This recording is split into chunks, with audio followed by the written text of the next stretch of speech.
Hello student, Kalyani juniors के online platform पर आपका स्वागत है। मैं हूं लखन दायमा, आपको कक्षा 8 की बसंत भाग 3 हिंदी पढ़ा रहा हूं। फ्रेंड, आज हम आपको पढ़ाएंगे कक्षा 8 का पाठ 12 जिसका नाम है सुदामा चरित। ठीक है, तो इस सुदामा चरित को किस कवि के द्वारा लिखा गया है? तो यह एक बहुत ही अच्छी कविता है और इस सुदामा चरित नामक कविता के रचनाकार का नाम है नरोत्तम दास। ठीक है, तो यहाँ पर आपको जो तस्वीर दिखाई जा रही है ये किसकी तस्वीर है? तो ये नरोत्तम दास की ही है। तो नरोत्तम दास ने यह कविता लिखी है और इनका जन्म कहाँ हुआ था? तो इनका जन्म आपको ध्यान रखना है 1550 ईस्वी में उत्तर प्रदेश में सीतापुर जिला है, वहाँ इनका जन्म हुआ था। इसके बाद फिर 1605 ईस्वी में इनकी मृत्यु हो जाती है, ये आपको ध्यान रखना है। इसके बाद में नरोत्तम दास जो एक अच्छे भगवान श्री कृष्ण के भक्त भी रहे हैं और इसके बाद में ये कृष्ण भक्ति धारा के कवि हैं। तो याद रखना फ्रेंड कि हमारे भारत में जब भक्ति आंदोलन शुरू हुआ था तो सगुण भक्ति धारा और निर्गुण भक्ति धारा ये दो भाग में बट गया था भक्ति काल। तो सगुण भक्ति धारा का मतलब होता है कि जो भगवान के साकार रूप की पूजा करते हैं। ठीक है, इसमें फिर सगुण भक्ति धारा में भी दो भाग हो जाते हैं, कृष्ण भक्ति शाखा और दूसरा हो जाता है राम भक्ति शाखा। ठीक है, अब जो कृष्ण भक्ति शाखा वाले होते हैं भगवान श्री कृष्ण की पूजा पाठ करते हैं, भगवान श्री कृष्ण के भजन करते हैं। ठीक है, और भगवान श्री कृष्ण के साकार रूप को मानते हैं। तो इसमें हम देखते हैं तो इनमें से एक है नरोत्तम दास, और नरोत्तम दास ये भक्ति काल की कृष्ण धारा कवियों में से एक प्रसिद्ध कवि है और इनकी जो रचना है उनका नाम है सुदामा चरित। और इसी सुदामा चरित के कारण ये बहुत अधिक प्रसिद्ध हो गए थे। कौन? नरोत्तम दास, ये आपको ध्यान रखना है। फिर इनके द्वारा लिखित कुछ रचनाएं हैं, तो रचनाओं में सुदामा चरित ये बहुत प्रसिद्ध इनकी रचना है। बाकी इसके अलावा इनकी रचना ध्रुव चरित्र भी है। ठीक है फ्रेंड, ये आपको ध्यान रखना है। तो बहुत अच्छी रचना है ये सुदामा चरित और यह एक कविता है जो ब्रज भाषा में लिखी गई है। ठीक है, तो अब देखिए इसमें हम शुरू करते हैं इस सुदामा चरित को।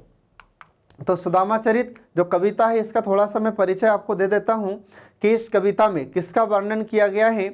तो नरोत्तम दास जी के द्वारा ब्रज भाषा में बहुत ही सुंदर वर्णन सुदामा जी का और भगवान श्री कृष्ण का किया गया है।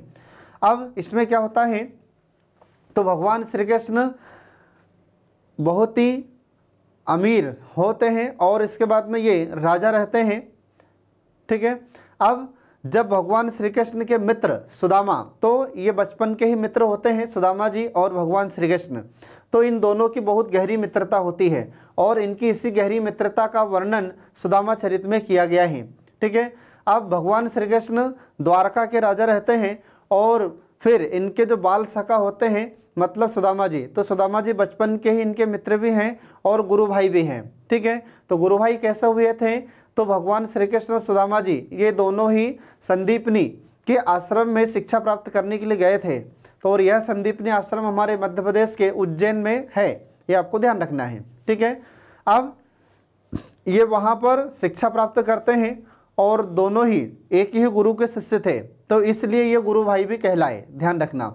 अब इसके बाद फिर बचपन में साथ साथ पढ़ने वाले सुदामा अपने गृहस्थ जीवन में अधिक गरीबी भोगते हैं। मतलब जब भगवान श्री कृष्ण इधर राजा बन जाते हैं तो उधर सुदामा जी बहुत ही गरीब परिस्थितियों से गुजरते हैं, बहुत बुरी स्थिति से इनको गुजरना पड़ता है। इनके पास खाने के लिए अनाज नहीं होता है, इसके बाद में वस्त्र खरीदने के लिए, जूते खरीदने के लिए और भी आवश्यकताओं की जो चीज़ें होती हैं उनको खरीदने के लिए इनके पास पैसे नहीं होते हैं। इतनी गरीब परिस्थिति से ये सुदामा जी गुजरते हैं। फिर उनकी पत्नी जिसका नाम सुशीला होता है, तो उनकी पत्नी इनको कहती है कि आप श्री कृष्ण के यहाँ पर जाइए, तो हो सकता है वह हमारी कुछ सहायता कर दे। ठीक है, तो उनकी पत्नी बार बार जिद करती है, हट करती है, फिर इनके हट के बाद में सुदामा जी यहाँ से जाते हैं।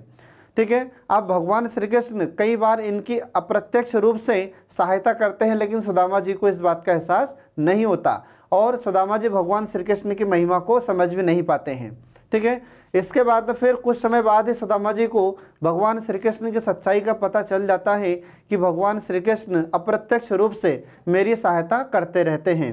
ठीक है, फिर इसके बाद में भगवान श्री कृष्ण सुदामा जी के लिए इनका जो नगर होता है, इनके नगर को बहुत सुंदर बना देते हैं और इसके बाद सुदामा जी का जो घर रहता है तो इसको भी महल में परिवर्तित करवा देते हैं, जिससे फिर सुदामा जी भी बाद में राजा की तरह अपना जीवन व्यतीत करने लगते हैं। ये इस कविता का सार है। ठीक है, अब आगे देखिए,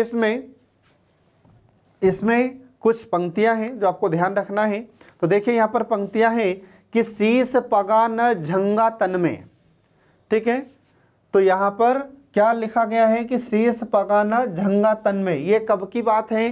तो जब सुदामा जी जाते हैं कहाँ? भगवान श्री कृष्ण के यहाँ द्वारका। और द्वारका वर्तमान में कहाँ पर है? तो द्वारका वर्तमान में आता है गुजरात में, याद रखना फ्रेंड। ठीक है, अब तो जब सुदामा जी जाते भगवान श्री कृष्ण के द्वारका में, ठीक है, तो वहाँ की ये कविता लिखी गई है। उस समय की कविता है ये, और उस समय की पंक्तियाँ नरोत्तम दास जी ने लिखी है। ठीक है, जो ब्रज भाषा में लिखे थे। तो यहाँ पर देखिए कि जब सुदामा जी पहुँचते हैं तो पहुँचने के बाद में ये पंक्तियाँ लिखी गई है। तो क्या लिखा हुआ है कि शीस पगाना झंगा तन में, प्रभु जाने को आही बसे कही ग्रामा। ठीक है, तो जब सुदामा जी भगवान श्री कृष्ण के द्वार पर पहुंचते हैं तो उस समय एक उनका जो द्वारपाल होता है ये भगवान श्री कृष्ण को जाकर सूचना देते हैं। आ रहा समझ में? तो जो द्वारपाल हैं जो भगवान श्री कृष्ण के द्वार पर खड़े रहते हैं, तो जब सुदामा जी पहुंचते हैं तो सुदामा जी से पूछा कि आप कौन है, कहाँ से आए हो। ठीक है, तो जो द्वारपाल होता है अब जाकर किसको बता रहा है? भगवान श्री कृष्ण को जाकर बता रहा है। तो द्वारपाल कह रहा है कि प्रभु एक ब्राह्मण आया है जिसके सिर पर न तो पगा है, ठीक है, न मतलब पगड़ी है, झंगा मतलब न तो कोई ढीला कुर्ता है उसके तन पर। ठीक है, इसके बाद फिर जाने को आही बसे कहीं ग्रामा, पता नहीं कहाँ से आया है और किसी ग्राम का रहने वाला है। ठीक है, धोती फटी से लटी दुपट्टी, धोती फटी है, इसके बाद में दुपट्टी मतलब उसका जो अंगूछा होता है। ठीक है, यह दुपट्टा भी या उसका गमछा भी है ना, और इसके बाद में धोती फटी है, और लटी मतलब लटका हुआ है, और दुपट्टी मतलब दुपट्टा, जैसे गमछा या अंगोछा कहा जाता है। इसके बाद में अरु पाए उपाना को नहीं सामा, तो अरु मतलब और, पाए मतलब पैर पर, उपाना मतलब जूते, नहीं सामा और जूते खरीदने के लिए भी उसकी क्षमता नहीं है, तो उसके पैर में जूते भी नहीं है। आ रहा समझ में? ये द्वारपाल बता रहा है किसको? भगवान श्री कृष्ण को। इसके बाद फिर द्वार खड़ो द्विज दुर्बल एक, द्वार पर खड़ो मतलब खड़ा है, द्विज मतलब होता है ब्राह्मण, और दुर्बल मतलब दुबला पतला सा। रहो चकिशो वसुधा अभिरामा। ठीक है, तो चकिशो का मतलब हो जाता है आश्चर्यचकित, रहो मतलब रहा है, वसुधा मतलब पृथ्वी, और अभिरामा मतलब सुंदर। तो यह इस पावन धरा पर, इस पावन भूमि पर, द्वारका की पावन पवित्र और सुंदर धरती पर आकर वह आश्चर्यचकित हो रहा है। इसके बाद फिर पूछत दीन दयाल को धाम, और वह पूछ रहा है प्रभु, दीन दयाल मतलब आपका, भगवान श्री कृष्ण के बारे में पूछ रहा है। बतावत आपनो नाम सुदामा, और यह अपना नाम सुदामा बता रहा है। ये द्वारपाल ने जाकर बताया किसको? भगवान श्री कृष्ण को। ठीक है फ्रेंड, तो यहाँ पर ये पंक्तियाँ लिखी गई है नरोत्तम दास जी के द्वारा, ये ब्रज भाषा में लिखित हैं। ठीक है, अब ये तो हमने आपको एक सामान्य से इसका अर्थ बताया है। अब आपको परीक्षा में किस प्रकार से लिखना है ये हम आपको समझाते हैं। तो देखिए, इसमें जब भी आपको परीक्षा में अगर पूछा जाता है, ऐसी पंक्तियाँ आपसे पूछी जाती है, तो पहले आपको प्रसंग लिखना है, फिर उसके बाद उसकी व्याख्या लिखना है, फिर उसके बाद में उसका आपको अंत में विशेष जरूर लिखना होगा। जब हम इस प्रकार से ये लिखते हैं तो आपको बहुत ज़्यादा से ज़्यादा अंक परीक्षा में प्राप्त होंगे, ये हम आपको इस बात की गारंटी देते हैं।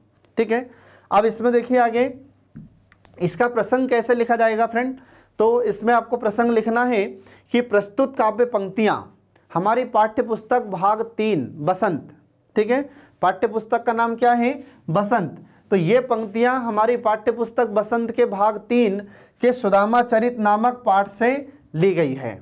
ये ऐसा आपको प्रसंग लिखना है। और इसके रचयिता कौन है? तो इसके रचयिता है नरोत्तम दास। ये आपको ध्यान रखना फ्रेंड, ये बहुत ही अच्छी कविता है इनके, नरोत्तम दास जी की। ठीक है, अब इसके बाद फिर आगे देखिए, ये तो हुआ प्रसंग। अब इसकी व्याख्या आपको कैसे लिखना है परीक्षा में। तो देखिए इसमें इसकी व्याख्या, तो व्याख्या में लिखा है कि हम अपने, आपको परीक्षा में व्याख्या कैसे लिखना है ये देखिए। तो अपने बचपन के मित्र श्री कृष्ण से कुछ मदद की आशा में फटे हाल सुदामा द्वारका पहुंचकर वहां की चकाचौंध देखकर आश्चर्यचकित हो जाते हैं या हो उठते हैं।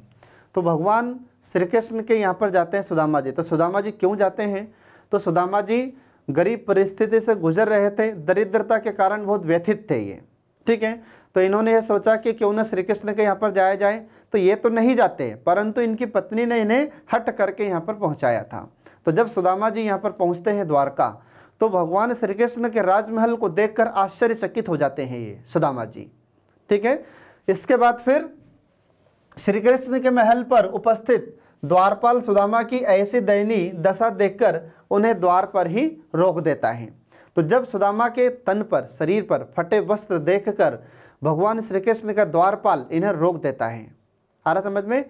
फिर इसके बाद में और सुदामा के आने की सूचना देते हुए श्री कृष्ण से कहता है, ठीक है। तो ये सुदामा की सूचना अब कौन किसको दे रहा है? तो सुदामा की सूचना जो द्वारपाल रहता है, द्वारपाल भगवान श्री कृष्ण को जाकर सूचना देता है, ठीक है। फिर आगे देखें, तो प्रभु द्वार पर एक आदमी आया है। तो भगवान श्री कृष्ण को द्वारपाल कहते हैं कि प्रभु द्वार पर एक आदमी आया है जिसके सिर पर न तो पगड़ी है और न शरीर पर ढीला कुर्ता है।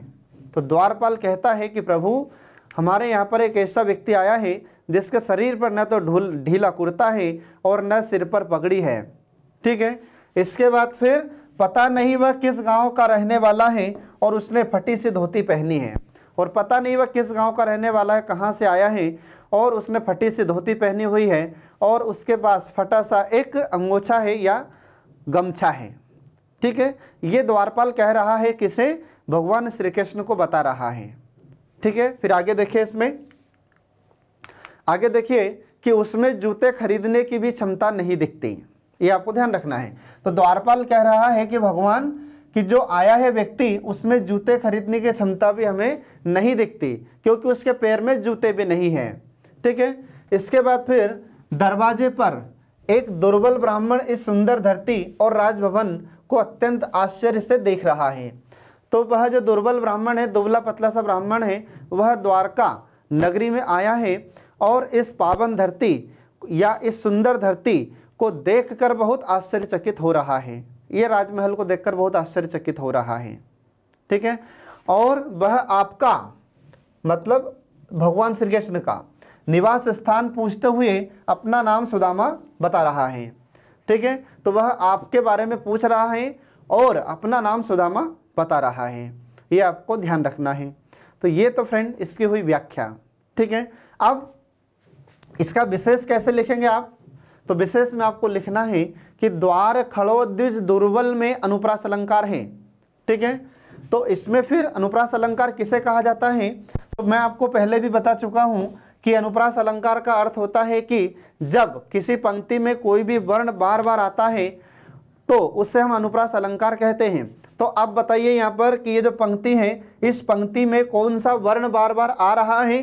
तो यहाँ पर देखिए, पहले द आ गया, फिर द आ गया, फिर ये द आ जाता है। तो इसमें द वर्ण की आवृत्ति हुई है, इसलिए इसमें कौन सा अलंकार होता है? अनुप्रास अलंकार होता है।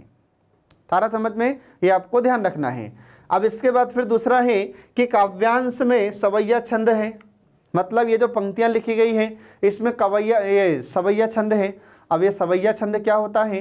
तो याद रखना, इसमें सवैया छंद का मतलब होता है कि ये वार्णिक छंद होता है, ठीक है। तो वार्णिक छंद का एक प्रकार होता है जिसे हम सवैया छंद कहते हैं, क्योंकि छंद के 3 प्रकार होते हैं, एक मात्रिक छंद, वार्णिक छंद और मुक्तक छंद, ये 3 प्रकार होते हैं। तो जो दूसरा प्रकार होता है वार्णिक छंद, तो वार्णिक छंद का एक प्रकार है जिसका नाम है सवैया छंद, ठीक है।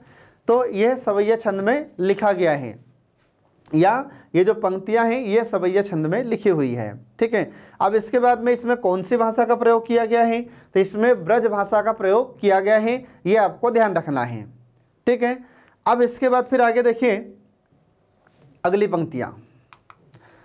पंक्तियां हैं कि ऐसे वे हाल विवाइंसो पग कंटक जाल लगे पुनि जोए, ठीक है। और हाय महादुख पायो सखा तुम आए इते न किते दिन खोए।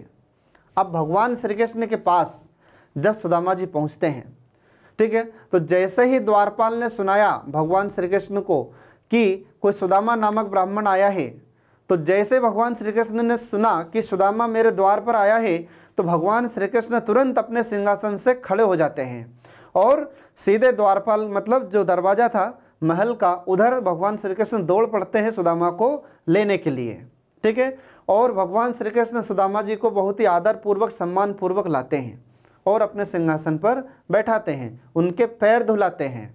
ठीक है, और उनका बहुत आदर सत्कार करते हैं। तो यही इन पंक्तियों में लिखा हुआ है। तो इसमें भगवान श्री कृष्ण कह रहे हैं किससे? सुदामा से, कि ऐसे बेहाल विवाइन सो, कि अरे सुदामा तुम इतनी बुरी परिस्थिति से गुजर रहे हो, तुम्हारे पैर में विवाइन हो चुकी है। तो बेहाल का मतलब होता है बुरा हाल, और विवाइन का मतलब होता है फटी हुई एड़ियाँ। ठीक है, तो आपके जो फटी हुई एड़ियाँ हैं, ऐसे बुरी परिस्थिति से आप गुजर रहे हो, और पग कंटक जाल लगे पुनि जोए।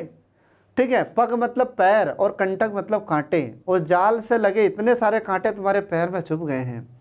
ठीक है, और लगे पुनि जोए, और तुम ऐसे कहाँ तक थे अभी। ठीक है, इसके बाद फिर हाय महादुख पायो सखा तुम आए इतने कितने दिन खोए। और हाय मतलब अरे सुदामा, महादुख, इतना तुमने इतना सारा दुख को सहन किया है सखा, और तुम आए इतने कितने दिन खोए, और तुम अभी तक क्यों नहीं आए? तुम अभी तक इतने दिन कहाँ बिता रहे थे? इतने दिन आपने कहाँ खो दिए सुदामा? ऐसे भगवान श्री कृष्ण कह रहे हैं किससे? सुदामा जी से। सुदामा जी की जो बुरी परिस्थिति थी, सुदामा जी की जो दरिद्रता थी, उसकी दरिद्रता को देखकर भगवान श्री कृष्ण भी बहुत अधिक व्यथित हो रहे हैं। व्यथित का मतलब दुखी हो रहे हैं। ठीक है, और फिर आगे देखिए क्या कह रहे हैं भगवान श्री कृष्ण। तो देखी सुदामा की दीन दशा, करुणा करी करुणा निधि रोए। इस सुदामा की, इस गरीब ब्राह्मण की दुर्दशा को देखकर भगवान श्री कृष्ण को भी रोना आ गया। ठीक है, तो यहाँ पर देखिए सुदामा की दीन दशा, तो क्यों किसकी दशा को देख रहा है? तो भगवान श्री कृष्ण सुदामा जी की दीन दशा मतलब गरीब परिस्थिति को देख रहे हैं और देखकर रो रहे हैं। तो करुणा करी करुणा निधि रोए, करुणा मतलब दुखी हो रहे हैं, करुणा निधि रोए, करुणा निधि मतलब भगवान श्री कृष्ण को कहा जाता है करुणा निधि। तो सुदामा जी की इस दरिद्रता को देखकर भगवान श्री कृष्ण को भी रोना आ गया। आ रहा समझ में? फिर आगे देखिए, और पानी परात को हाथ छुयो नहीं, और नैनन के जल से पग धोए। और भगवान श्री कृष्ण ने सुदामा जी के पैर को धुलाने के लिए, परात एक बर्तन होता है, ठीक है, और उस परात में पानी रखा हुआ था। तो सुदामा जी ब्राह्मण थे।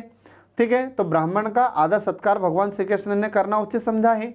ठीक है, तो फिर सुदामा जी के पैर धुलाए किसने? भगवान श्री कृष्ण ने। तो परात में जो पानी रखा हुआ था, उस परात में रखे हुए पानी की बजाय उन्होंने आंसुओं से अपने पैर भगवान श्री कृष्ण ने सुदामा जी के पैर धुला दिए थे। ये इस पंक्तियों में बताया जा रहा है। आ रहा समझ में? मतलब भगवान श्री कृष्ण को इतना रोना आया उस समय कि जब थाली में, परात में पानी रखा हुआ था, उस पानी से न धोकर उन्होंने आंसुओं से सुदामा के पैर धुला दिए। ये इसमें इसी करुण कथा बताई जा रही है। आ रहा समझ में? ये तो इसका थोड़ा अर्थ हुआ था फ्रेंड। अब आपको परीक्षा में कैसे लिखना है ये देखिए इसमें। तो पहले आपको प्रसंग लिखना है, ध्यान रखना। जब भी परीक्षा में आपसे पूछा जाता है, पंक्तियां पूछी जाती है, ठीक है, कोई पद्यांश आपसे पूछा जाता है, तो पहले आपको प्रसंग लिखना है। आपको सीधे सीधे डायरेक्ट कभी भी व्याख्या नहीं लिखना है। अगर आप सीधे व्याख्या लिखेंगे तो उसमें आपको अंक कम मिलेंगे परीक्षा में। ठीक है, तो ज़्यादा से ज़्यादा अंक प्राप्त करने के लिए आपको पहले प्रसंग लिखना है, फिर उसके बाद में उसकी व्याख्या लिखना है, फिर उसके बाद में उसका विशेष लिखना है, तब आपको ज़्यादा से ज़्यादा अंक प्राप्त होंगे। ठीक है, आगे देखिए इसमें। तो प्रसंग क्या है? तो प्रस्तुत काव्य पंक्तियां हमारी पाठ्य पुस्तक बसंत भाग 3 के पाठ सुदामा चरित से ली गई है। इसके रचयिता नरोत्तम दास हैं, ये आपको ध्यान रखना है फ्रेंड। आ रहा समझ में? अब इसके बाद देखिए, ये तो हुआ इसका प्रसंग। अब देखिए इसके बाद इसकी व्याख्या।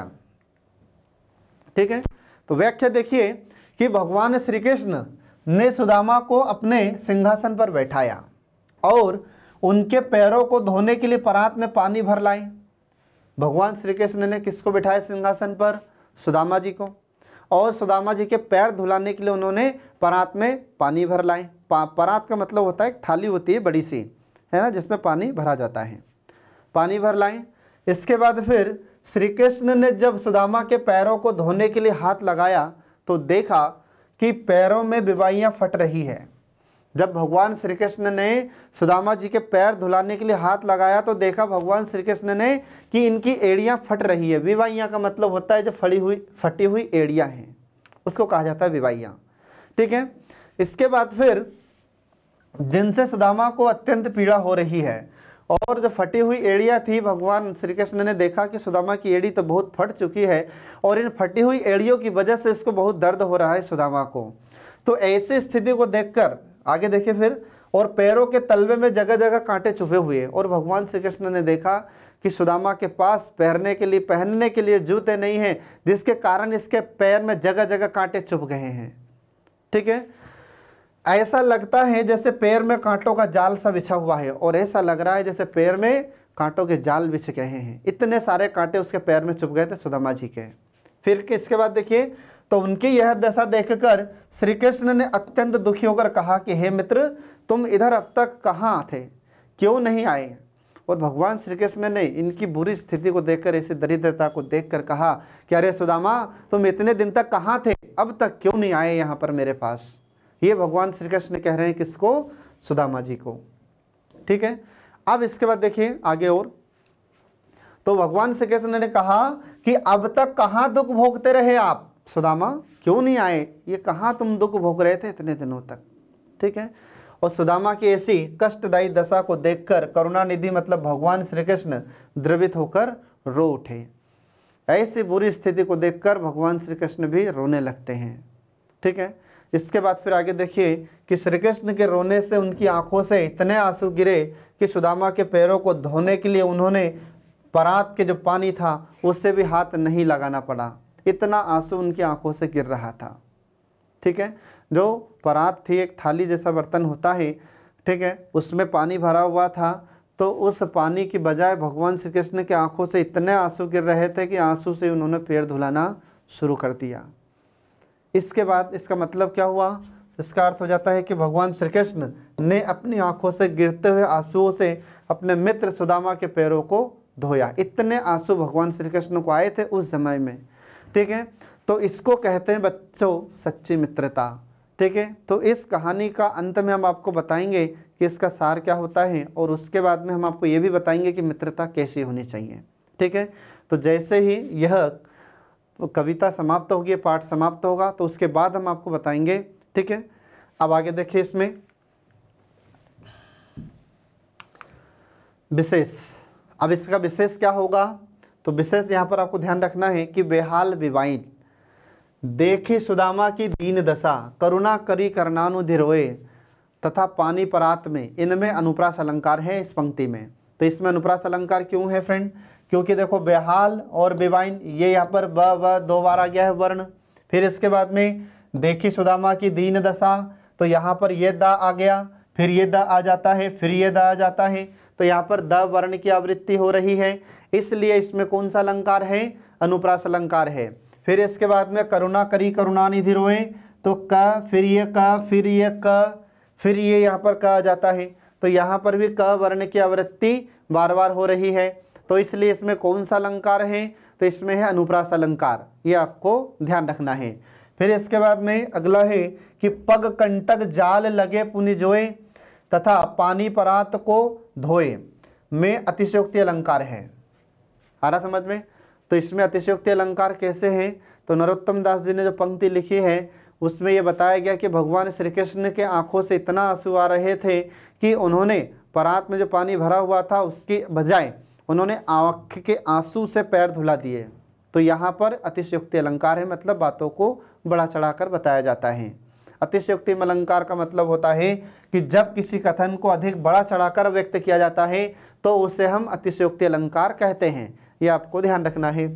अगला है कि काव्यांश में इन पंक्तियों में सवैया छंद में है और जिसमें ब्रजभाषा का प्रयोग किया गया है। तो ये जो पंक्तियां हैं इनमें सवैया छंद का प्रयोग किया गया है जो ब्रजभाषा में लिखित हैं। ठीक है, ये आपको ध्यान रखना है। इसका मतलब समझ गए आप लोग? तो सवैया छंद हम आपको थोड़ी देर पहले ही बता चुके हैं कि सवैया छंद ये वार्णिक छंद होता है। आ रहा समझ में? इसके बाद में इसमें वर्णों को गिना जाता है। ठीक है फ्रेंड, ये आपको ध्यान रखना है। और इन पंक्तियों में किस भाषा का प्रयोग किया गया है? तो ब्रज भाषा का प्रयोग किया गया है। और यह ब्रजभाषा कहाँ बोली जाती है? तो यह ब्रजभाषा हमारे भारत के उत्तर प्रदेश राज्य में और हमारे मध्य प्रदेश के भिंड, मुरैना और ग्वालियर जिलों में बोली जाती है। ठीक है, इसके बाद फिर आगे देखिए अब आप अगली पंक्तियाँ। तो इस प्रकार से यहाँ पर विशेष भी खत्म हो जाता है, ये आपको ध्यान रखना है। ठीक है, अब आगे देखिए इसमें अगली पंक्तियाँ।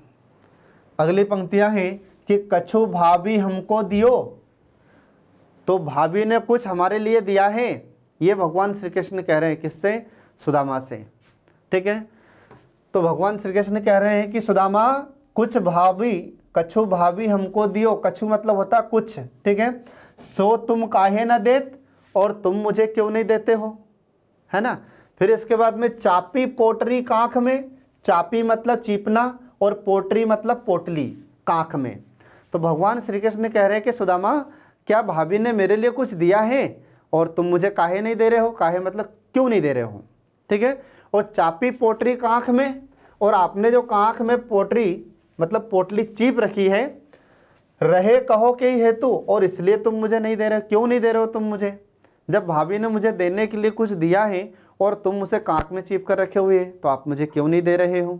ये भगवान श्री कृष्ण कह रहे हैं, किससे? सुदामा से। फिर आगे चना गुरु मात देते, तो भगवान श्री कृष्ण पुरानी बातें याद दिला रहे हैं अब किसको? सुदामा को, कि अरे सुदामा, कि जब हम संदीपनी जी के आश्रम में हम पढ़ने गए थे गुरुकुल में, ठीक है, तो गुरुकुल में संदीपनी जी के आश्रम में हम जब पढ़ने गए थे, हम दोनों साथ पढ़ते थे, और उस समय गुरु माता ने हमको मतलब आपको सुदामा चने दिए थे, और हम दोनों को लकड़ी लेने के लिए जंगल में भेजा था। और अब जब हम दोनों लकड़ी लेने गए थे, ठीक है, तो उस समय भी चने थे वो तुमने खा लिए थे। आ रहा समझ में?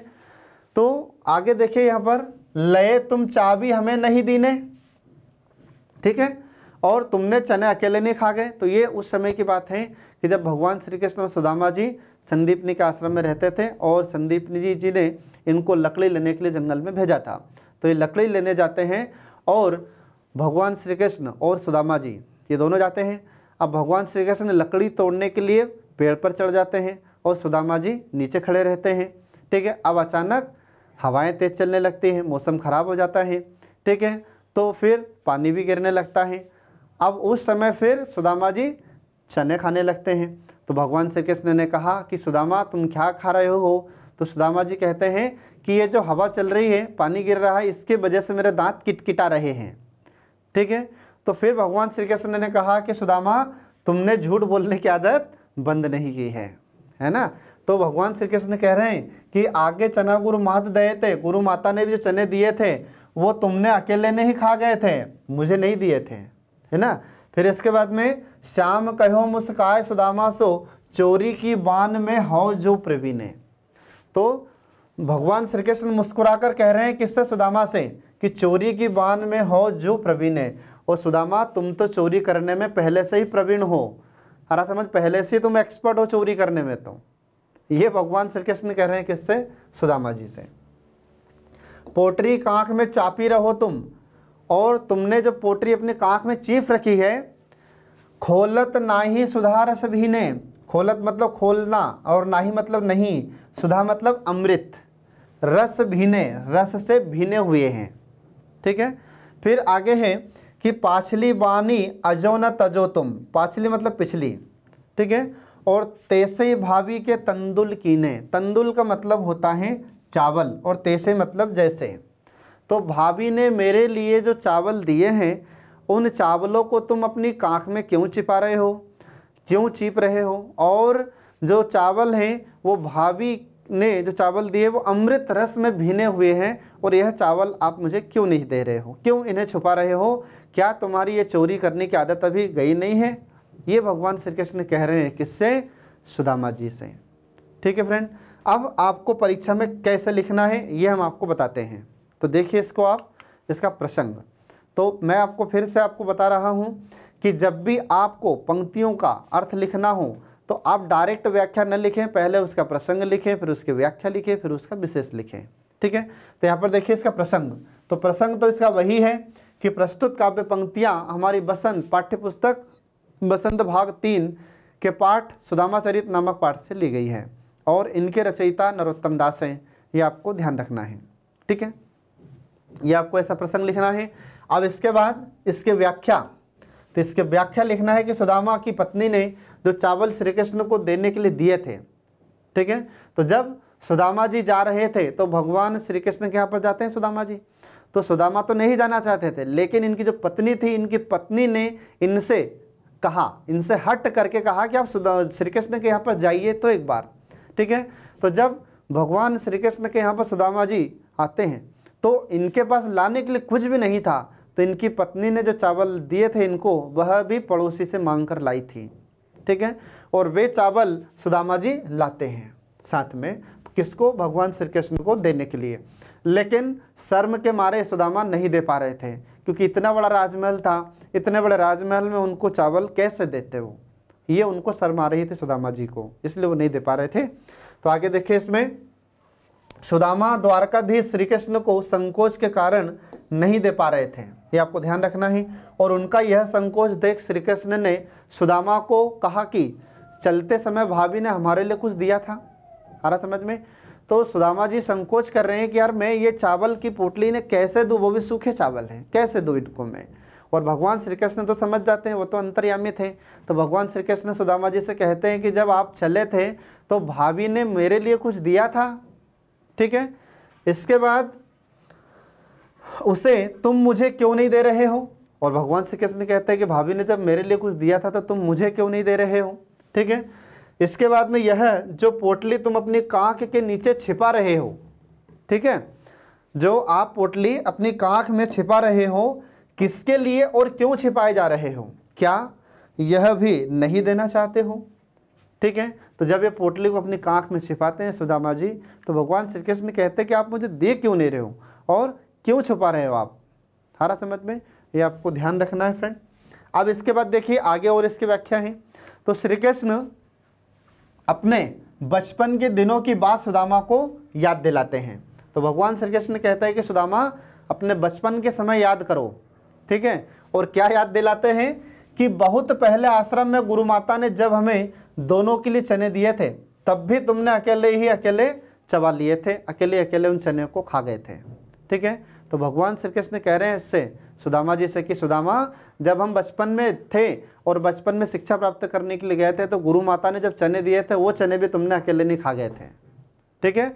और आगे देखिए फिर, और मुझे कुछ नहीं दिया था। और श्री कृष्ण ने सुदामा को मुस्कुराकर कहा कि मित्र, चोरी करने में तो तुम पहले से ही निपुण हो, चोरी करने में तुम पहले से ही एक्सपर्ट हो, ठीक है। ये भगवान श्री कृष्ण ने कहा, किससे? सुदामा से कहा। फिर इसके बाद देखिए कि यह पोटली जो तुम कांख में दबाते जा रहे हो, भगवान श्री कृष्ण कह रहे हैं किससे? सुदामा जी के। तो सुदामा जी से कह रहे हैं कि तुम जो ये पोटली अपनी कांख में, ये पोटली अपनी कांख में छुपा रहे हो, चीप रहे हो, ठीक है, उसमें अमृत रस में सने चावल हैं, ठीक है। तो इसमें क्या है? भगवान श्री कृष्ण तो जान जाते हैं कि क्या है, समझ जाते हैं क्या है इसमें। तो भगवान श्री कृष्ण कह रहे हैं कि जो पोटली तुम छुपा रहे हो, इस पोटली में अमृत रस से सने हुए चावल हैं, ठीक है। फिर आगे देखिए, उसे तुम खोलते क्यों नहीं हो? उसे तुम क्यों नहीं खोल रहे हो? तुम मुझे क्यों नहीं दे रहे हो? ठीक है। फिर भगवान कहते हैं कि लगता है कि तुम्हारी बचपन की वे आदतें आज भी छूटी नहीं हैं। और भगवान श्री कृष्ण कह रहे हैं कि आज भी तुम्हारी ये बचपन की आदत गई नहीं है, ठीक है। इसके बाद में तुम भाभी के दिए अमृत रस से सने चावलों को अकेले खा जाओगे क्या? तो भगवान श्री कृष्ण कहते हैं कि जो चावल भाभी ने मेरे लिए भेजा है, क्या ये चावल भी तुम अकेले ही खाओगे, मुझे नहीं दोगे? ये भगवान कृष्ण कह रहे हैं, किससे? सुदामा जी से, ठीक है। तो इस प्रकार से हम देखते हैं कि यहाँ पर यह व्याख्या समाप्त हो जाती है। अब इसके बाद देखिए इसका विशेष आपको कैसे लिखना है। तो विशेष आपको लिखना है कि श्री कृष्ण और सुदामा के बचपन की घटना की ओर संकेत किया गया है। तो पहला आपको ध्यान रखना है, इसमें विशेष का जो पहला फैक्ट है वो ये है कि भगवान श्री कृष्ण और सुदामा जी के बचपन की घटना का वर्णन इसमें किया गया है। आगे फिर क्या है कि रहे कहो के हेतु में अनुप्रास अलंकार है, ठीक है। अब इसका मतलब क्या हुआ? तो इसका मतलब है कि रहे में ये क है, क है, तो क वर्ण की आवृत्ति हुई है, तो क वर्ण की आवृत्ति होने के कारण इसमें अनुप्रास अलंकार है। आ रहा समझ में? तो हम आपको पहले ही बता चुके हैं कि जब क या कोई भी वर्ण अगर बार बार आता है तो वहाँ पर अनुप्रास अलंकार होता है। तो इसमें क वर्ण की आवृत्ति हुई है, इसलिए इसमें अनुप्रास अलंकार है। फिर अगला है कि अमृत रस से अमृत रस, तो अमृत रस में कौन सा अलंकार हो जाता है? तो यहाँ पर ये रूपक अलंकार है। आ रहा समझ में? अब इसका मतलब क्या हुआ फ्रेंड? तो मैं आपको एक पिछली क्लास में बता चुका हूँ कि रूपक अलंकार का अर्थ क्या होता है, लेकिन फिर भी एक बार समझ लीजिए। रूपक अलंकार का मतलब होता है कि जब उपमेय को ही उपमान कह दिया जाता है तो उसे हम रूपक अलंकार कहते हैं। ठीक है, तो अब यहाँ पर रस को ही क्या कह दिया है, तो यहाँ पर रस को ही अमृत कह दिया गया है। ठीक है, तो रस को ही अमृत कह दिया गया है, इसलिए इसमें रूपक अलंकार होता है। ठीक है, इसके बाद फिर आगे देखिए, काव्यांश सवैया छंद में है जिसमें ब्रज भाषा का प्रयोग किया गया है। तो ये जो पंक्तियां हैं इसमें कौन सा छंद है, तो इसमें सवैया छंद है। ठीक है, और इसमें कौन सी भाषा का प्रयोग किया गया है, तो इसमें ब्रज भाषा का प्रयोग किया गया है। ठीक है, अब सवैया छंद क्या है तो मैं आपको अभी थोड़ी देर पहले ही बता चुका हूँ। ठीक है, दोबारा बताने की आवश्यकता मैं नहीं समझता हूँ। ठीक है, अब यहाँ पर हमने आपको ये व्याख्या बताई है और उसका विशेष और उसका प्रसंग आपको बताए हैं। तो इस प्रकार यहाँ पर सुदामा चरित का आधा पार्ट पूर्ण हुआ। अब इसका जो बचा हुआ पार्ट है वो हम आपको नेक्स्ट क्लास में पूरा पढ़ाएंगे। तब तक के लिए जय हिंद।